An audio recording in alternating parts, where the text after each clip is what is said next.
Hi there Internet, my name's Ollie and I love air guns. Welcome to the Classic Airgun Show. Hello Internet and welcome to another episode of the Classic Airgun Show. Today we're going to be looking at one of the most famous Weihrauch break barrel air rifles that was ever produced, and also for me the airgun that really heralded the new age of sort of the super air guns, the Magnum air guns, particularly in the United States. So today we're going to be looking at, no surprise, the Weihrauch HW80, and here we have in particular an HW80K carbine. But to really understand this story, we're going to have to go back to 1978. So at the time, Robert Beeman of sort of Beeman air guns in the United States was becoming increasingly frustrated because he had this passion to create, a true high-power Magnum power air gun.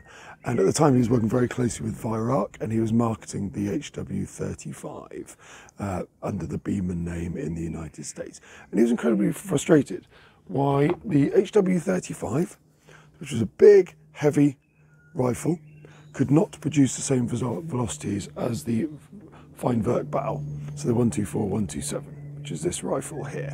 Now, the fine vert barrel is a lighter rifle than the HW35. The HW35 has a more powerful mainspring and also has a large diameter compression chamber. So why was the HW35 only producing about 755 feet per second, whereas the FWB was exceeding 800 feet per second fairly easily? So in order to understand this better, Robert Beeman worked with a university engineer called Ep14, who was also luckily an airgun enthusiast, to model all the different variables within the framework of an airgun power plant, sort of to on paper create the ideal scenario to produce this Magnum power air rifle. So in 1979, Beeman and Epperson took this data to Hans Weihrauch in Germany and presented their findings. Now, they modelled this and sort of created a design which was to become the HW80. Now, Hans Weihrauch gave Robert Beeman an option. Either Beeman could pay for all of the development, the tooling, and have worldwide monopoly on the design and its sales, or Weihrauch would pay for those elements and Beeman would have exclusivity of the design in the United States, but Weihrauch would have the exclusive rights for the rest of the world. Now obviously the second part was chosen, and all of that development work created the HW80, which I think it's clear to say was the first really true adult high-powered air rifle to popularise air gunning in the United States, and actually was sort of revolutionary for air gunning in other territories, most specifically the UK as well.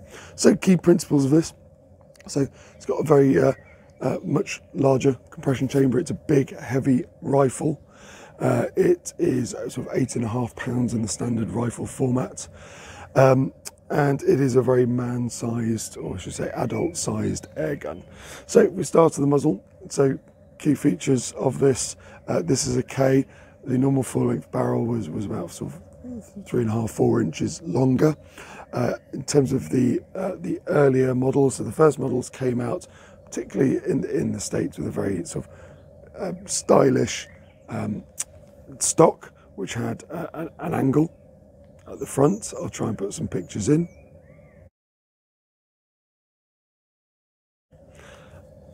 And also had a sort of more defined sort of Monte Carlo cheek piece. Now those are commonly referred to by collectors as the Mark I. They were pushing about sort of anywhere between 18 and 22 foot-pounds in the North American market, or as an FAC.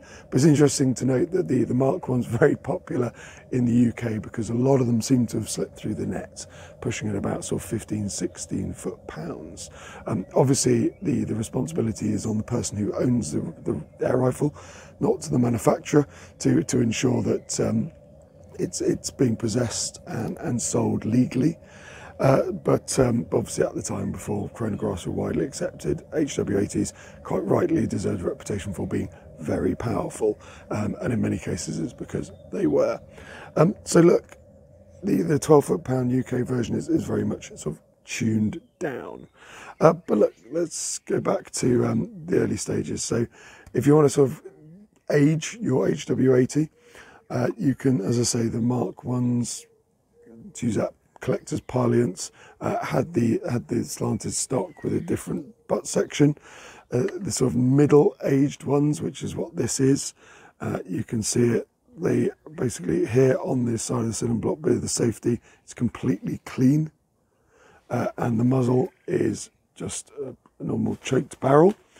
But then as you go into later models, so the ones that are sort of on sale now, you'll see here they have some sort of safety engraving, which I think all Weihrauch fans will admit is not very pleasant. And also the latest versions, particularly of the K, come with a threaded barrel, often with a fitted Weihrauch silencers, which is a very great, efficient design and very successful. So look, for my money, I think the early and middle ones are probably the most desirable. This has the more Germanic rounded stock, which is sort of still in production and still on the current production models. But look, as a rifle, I think this, as I say, first of all heralded you know, a real big step up, even from the HW35 in quality, power, efficiency of design. Also has the record trigger unit, which is still probably one of the best, if not the best, trigger designs in any sort of air rifles, particularly spring air rifles. So look, it's a great, I wouldn't say innovative, but it was a great big step forward in what series air guns could do and on the levels of performance. And also is a big firm favourite of custom air gunsmiths. So the likes of sort of Venom, etc. here in the UK, you know, this was a very common base model to utilise. And the big reasons behind that is, one, obviously you had a lot of ability to go up and down with power, but actually these are incredibly well made. So there's a lot of metal, there's a lot of scope to sort of refine what's inside, and again came with quality triggers, quality barrels, great lockup. So look, there was a huge amount of to sort of recommend it from a customer as well as an off-the-shelf gun maker. But look, that's enough about sort of the history of the design and the involvement of Robert Beeman and Ep14 in the early days. These are renowned to be fantastic performers. As I say, this is an older carbine model, but look, let's take it to the range and see how we go. Also, I was talking about the range. I've had a number of emails sort of asking if it's possible to print groups. So we're going to sort of try it out. We'll start with some sort of shoot and see targets. I am no target shooter. I don't shoot FT, I don't shoot HFT. I'm very much a sporting shooter. So please do judge me more than the rifle, but it will be interesting to see how they perform.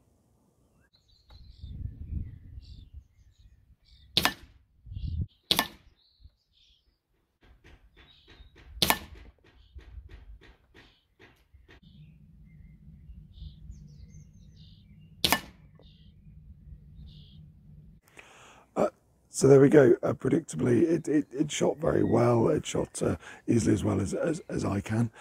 Printed some nice targets on the shoot and sees.